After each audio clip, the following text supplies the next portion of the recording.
palit nga inagbihan.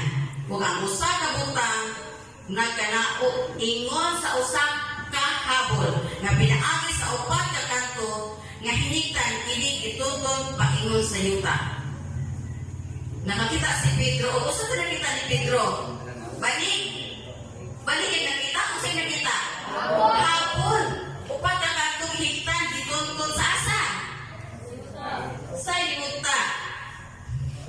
Sa sulod ni diha ang tanang matang sa mananap.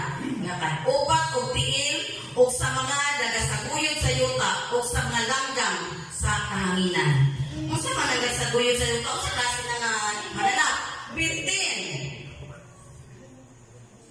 O miabot kanya usa ka tingog na nagingon, tumindo ka Pedro, pag-ihaw o kumaon ka.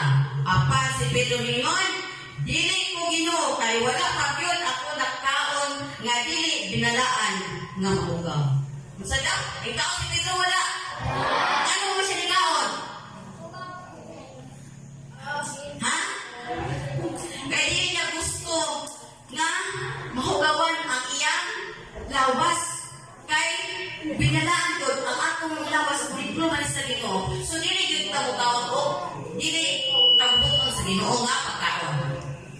O ang tingog miabot kaniya pag-usap sa ikaduha nga nag-ingon, ayaw paghingandig dili binalaan ang mga butang nga nahiluan na sa Diyos. O kini nahitago sa mga tulong. O sa kalit kadto ibirang ngadto sa langit. Nagkataon si Pedro wala? Kaya unsa man ito? Tinuod ko ang pag-aon? Unsa man ito diay? Usa ka vision pananawon.